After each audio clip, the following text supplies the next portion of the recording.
सर्वांना नमस्कार. फक्त शिक्षण या यूट्यूब चॅनलवर आपल्या सगळ्यांचे स्वागत. मित्रांनो, मुख्यमंत्री माझी शाळा सुंदर शाळा भाग एक म्हणजे आपण टप्प्यात तिसऱ्यातलं 3 भाग आहेत याच्यामध्ये भरायचेत आपल्याला. त्याच्यामध्ये पायाभूत सुविधा याला 38 गुण आहेत. अ मध्ये पायाभूत सुविधेला 38 गुण. ह्या 38 गुणामध्ये नेमकं आपण काय भरायचंय हे आपण प्रश्ननिहाय या व्हिडिओमध्ये बघणार आहोत. तत्पूर्वी माझी आपल्याच नंबर विनंती, माझ्या फक्त शिक्षण यूट्यूब चॅनलला जर सबस्क्राईब केलं नसेल तर सबस्क्राईब करा, नोटिफिकेशन ऑन करा, म्हणजे माझे नवीन व्हिडिओ तुम्हाला सहज मिळत जातील. तर चला प्रत्यक्षात आपण ऑनलाईन जाऊ आणि बघूया की आपल्याला भाग 1 मध्ये नेमकं काय भरायचंय. तर बघा, इथं आपण आलो, शाळा आपण लॉग इन केलेली आहे आणि शाळा लॉग इन केल्यानंतर पायाभूत सुविधा 38 गुण इथं दिसत आहे आपल्याला. आणि इथं पहिलाच प्रश्न आहे, वर्ग खोल्या, ग्रंथालय, प्रयोगशाळा आणि इतर खोल्या, विज्ञान, गणित, सामाजिक शास्त्र 3 गुण आहे याच्यासाठी. तर याच्यामध्ये मित्रांनो, शाळेमध्ये वर्ग अध्यापनाच्या उद्देशाने पुरेशा व हवेशीर वर्ग खोल्या आहेत. विद्यार्थी गुणोत्तर, विद्यार्थ्यांच्या गुणोत्तराच्या प्रमाणात विद्यार्थी शिक्षक गुणोत्तर 30:1 आहे, त्या प्रमाणात आपल्याकडे शाळा असेल तर इथं आपल्याला 1 गुण मिळणार आहे. शाळेत ग्रंथालय, वाचन कोपरे, पुस्तक पिढी असल्यास त्याला 1 गुण मिळणार आहे. आणि इथं शाळेत प्रयोगशाळा उपलब्ध आहे, तर याच्या संदर्भात आपल्याला काय करायचं, याचे फोटो काढून हे फोटो आपल्याला एका याच्यावर घेऊन इथं आपल्याला अपलोड करायचे. अपलोड करताना एक पथ्य पाळायचं आहे. फोटो अपलोड करताना बऱ्याच जणांकडून, कारण आता याच्या अगोदरचा आपला अनुभव, यावर्षी तिसरं वर्ष आहे, आपल्याला इथं जी साईज अपलोड करायची ती किमान 2 MBच्या आत पाहिजे, 2 MB पेक्षा जास्त नसावी. जास्त असली तर प्रॉब्लेम येतो. तर त्याच्यामुळं आपल्याला प्रत्यक्षात अगोदर तिला साईज आपल्याला जितकी पाहिजे तितकी साईज आपल्याला करता आली पाहिजे. दुसरी महत्त्वाची गोष्ट मित्रांनो, की नंबरिंग बऱ्याच जणांची चुकते. मी नेहमी सांगतो की पहिला प्रश्न आहे ना, पहिल्या प्रश्नांची फोटोची PDF तयार केली, तिला नंबर 1 द्या आणि म्हणजे ती तुमच्या याला ठेवा आणि अपलोड करता वेळेस चूक होणार नाही, ती काळजी घेऊ आपण. दुसरा प्रश्न आहे, मुख्याध्यापक कार्यालय, कर्मचारी कक्ष, प्रशासकीय कार्यालय 2 मार्कासाठी आहे. मुख्याध्यापक कार्यालय, कर्मचारी कक्ष, प्रशासकीय कार्यालय या 2 पैकी एक आपल्याला कुठलंही तरी असलं चालेल. आणि मुख्याध्यापक कार्यालय, कर्मचारी कक्ष, प्रशासकीय कार्यालय असे स्वतंत्र कक्ष असल्यास याला 2 गुण आहे. जर एकच असलं तर 1 गुण आहे, दोन्ही असले तर इथं पण 1 गुण मिळणार आहे, म्हणजे दोन्ही ठिकाणी तुम्हाला 2 गुण मिळतील. ओके, त्याचा फोटो टाकायचा इथं आपल्याला. आरोग्य सेवा आणि व्यवस्थापन, आरोग्य सेवा आणि व्यवस्थापनमध्ये शाळेत नियमित वार्षिक आरोग्य तपासणी करण्यात येते आणि शाळेमध्ये प्रथमोपचार पेटी असून तिचा वापर होतो. मग इथं कोणते फोटो टाकायचे, इथं 2 मार्क आहे. इथं आरोग्य तपासणीचा फोटो असला तर टाका, नसला तर डॉक्टरांनी व्हिजिट लिहिली त्याचं फोटो काढून टाकला तरी चालतो. PDF टाकायचा आहे आपल्याला आणि प्रथमोपचार पेटीचा फोटो टाकायचा. स्वच्छता सुरक्षितता विषयक स्थिती, यामध्ये शाळेच्या पिण्याचे पाणी, सुरक्षित पाणी उपलब्ध असल्यास त्याचा फोटो टाकायचा, टाकीचा, नळाचा. शाळेत विद्यार्थ्यांच्या प्रमाणात हँडवॉश स्टेशन असल्यास हँडवॉशचा फोटो टाकायचा आहे. आपण आता SHVR मध्ये बरेचसे फोटो करून ठेवलेले आहे. शाळेमध्ये मुलामुलींसाठी स्वतंत्र स्वच्छतागृह, मुतेरी पुरेशा प्रमाणात उपलब्ध असल्यास त्याला 1 मार्क. या सगळ्यांचे फोटो एकत्र करून आपल्याला फोटो टाकायचे. बघा, बऱ्याच वेळेस असा प्रॉब्लेम येतो की ज्यावेळेस तालुक्याहून याचं मूल्यमापन होतं, कारण त्या मूल्यमापन समितीमध्ये असतो, म्हणून बऱ्याच बाबी लक्षात येतात की बरेच जण काय करतात की मुलांमुलींचे दोन्ही स्वतंत्र शौचालय, मात्र फोटो एका शौचालयाचा टाकला जातो, किंवा हँडवॉश स्टेशन आहे मात्र तिथं नळाचा याचा बाहेरचा फोटो येतो कुठला तरी मैदानातला. अशा बऱ्याचशा ठिकाणी अशा बाबी घडतात, ती काळजी सगळ्यांनी घ्यावी.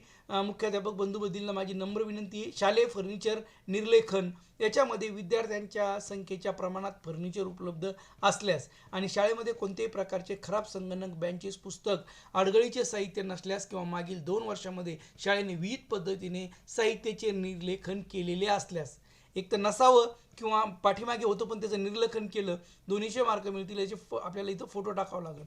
मग खराब संगणक किंवा बेंचेस इत्यादी नाही आहेत, कोणत्या प्रकारचं नाही, तर आपल्याला जे संगणक चालू स्थितीत आहे त्याचा फोटो इथं टाकता येईल. आणि विद्यार्थ्यांच्या संख्येच्या प्रमाणात फर्निचर उपलब्ध, वर्गात जे फर्निचर आहे लेकरं बसलेले फर्निचरवर, त्याचा फोटो टाकता येईल.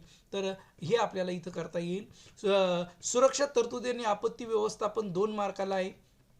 शाळेने आग, भूकंप, साथीचे रोग आणि इतर क्षेत्राशी संबंधित किमान एक आपत्ती व्यवस्थापन योजना विकसित केलेली आहे. जे काय तुमच्याकडे आहे म्हणजे आग असेल, भूकंप असेल, साथीचे रोग किंवा ज्या संदर्भात उदाहरणार्थ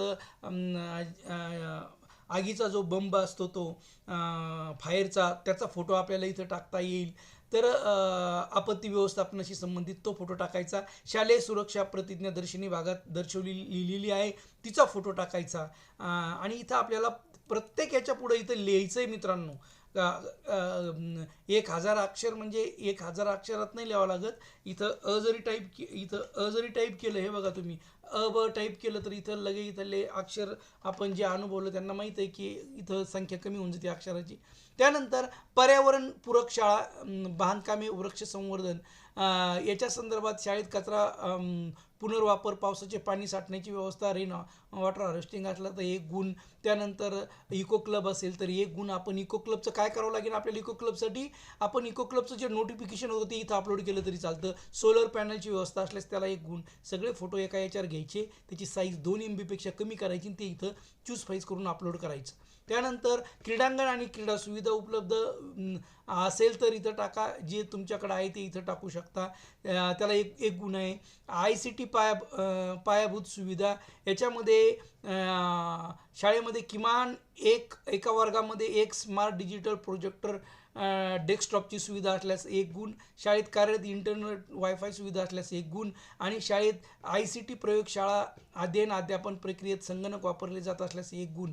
3 गुणांसाठी आहे. या तिन्ही ठिकाणचे फोटो आपल्याला वायफाय किंवा इंटरनेट आहे त्याचा फोटो टाकावा लागेल. त्यानंतर डिजिटलचा बोर्डचा फोटो टाकावा लागेल आणि ICT प्रयोगशाळा असेल तर त्याचा फोटो टाकावा लागेल. ओके. शैक्षणिक साधन सामुग्री, दृकश्राव्य साधन याचे 3 मार्काला आहे. याच्यामध्ये 50% शाळेत अध्ययन अध्यापनासाठी किमान 50% शिक्षक विनामूल्य अल्प किमतीचे मूलभूत शैक्षणिक साहित्य किंवा साधने तयार केलेली आहेत. त्यानंतर आधुनिक अध्यापन तंत्रे, अध्यापन शास्त्र, कृतीयुक्त अध्यापनासाठी उपदेशात्मक साधनांचा वापर आणि ICT प्रकल्प आधारित शिक्षण याचा फोटो टाकायचा. आणि येतनिय विषयनीय पुरेसे व हाताळण्यायोग्य असे वैविध्यपूर्ण दृकश्राव्य स्वरूपातील शैक्षणिक साहित्य उपलब्ध, अध्ययनपूरक वातावरण निर्मिती असेल तर या सगळ्याचे फोटो इथं एकत्र टाकायचे आणि ते आपल्याला अपलोड करायचे. त्यानंतर 11वा प्रश्न आहे, अडथळामुक्त वातावरण, शालेय आनंददायी वातावरण. शालेय अध्ययनपूरक व आनंददायी वातावरण, जसं बाला आपल्याला माहीत आहे, जे आपण विद्यार्थ्यांसाठी आनंददायी पद्धतीसाठी बाला उपक्रम राबवलेला आहे त्याचा फोटो असला तो टाकायचा. त्यानंतर पक्की संरक्षण भिंत असल्यास 1 गुण. शाळेने वर्गनिहाय साध्य करायच्या अध्ययन निष्पत्ती दर्शनीय भागावर लावले असल्यास 1 गुण. वर्ग सजावट, बोलक्या भिंती असल्यास 1 गुण. आणि शाळा वर्ग खोल्या विविध कलागुणांसाठी वापर केला जातो. कला, क्रीडा, संगीत, नृत्य 1 गुण. 5 मार्कासाठी. आणि बहुतेक शाळेकडे ही सुविधा उपलब्ध आहे. तर या सगळ्याचा एक फोटो करून एकत्र करायचा आणि त्याची साईज 2 MB पेक्षा जास्त नसावी. किचन सेट विषयी काय म्हटलेलं आहे बघा. स्वयंपाकघर 5 मार्क आहे मित्रांनो. स्वयंपाकगृह, सेंट्रल किचन सेट, धान्य साठवण्याची जागा स्वच्छ व सुरक्षित ठेवले असल्यास 1 गुण. त्याचा फोटो टाकायचा साठवलेल्या धान्याचा. शालेय परिसरात परसबाग असल्यास 1 गुण. त्याचा पण फोटो टाकायचा. परसबाग निर्मितीत व संवर्धनात पालकाचा सहभाग, त्याचा फोटो टाकायचा. पालक आलेत, परसबाग बघत आहे, काळजी घेत आहे. परसबागेमध्ये सेंद्रिय पद्धतीने विकसित केले जाते, त्याचा एक फोटो टाकायचा. आणि शालेय पोषण आहार, परसबागेतील भाजीपाला शालेय पोषण आहारासाठी उपयोगात आणला जातो. असे 5 एकत्र करून 2 MB पेक्षा कमी त्याची साईज करायची आणि ते फोटो अपलोड करायचे. आणि शेवटी 2 मार्कासाठी आहे विद्यार्थी लाभाच्या योजना. याच्या संदर्भात शाळेने दर्शनी भागात फ्लेक्स आपण लावलेले आहे. विद्यार्थी लाभाच्या योजनेचे माझ्या तालुक्यात तरी बॅनर लावलेले आहे. तर त्याचा फोटो घ्यायचा आणि तो फोटो आपल्याला इथं अपलोड करायचा. आणि इथं या संदर्भात लिहायचं की शाळेच्या दर्शनीय भागामध्ये बॅनर लावलेले आहे, घडीपत्रिका देखील गेलेले आहे हे. आणि लोकसेवा हमीमधील सेवा आणि माहिती अधिकार हे देखील शाळेनं लिहून ठेवलेलं आहे. तर हे सगळं असेल तर हे सगळं भरायचं मित्रांनो. याला सेव्ह करायचं, नुसते फोटोचं अपलोड नाही करायचे, इथं अक्षरामध्ये लिहायचं आहे पण आपल्याला. आणि इथं सेव्ह करायचं, मग आपल्याला पुढचा भाग ओपन होणार आहे. तर या पद्धतीनं पहिल्या भागामध्ये 38 गुणांसाठी एवढं आपल्याला भरणं आहे. काळजीपूर्वक भरूया.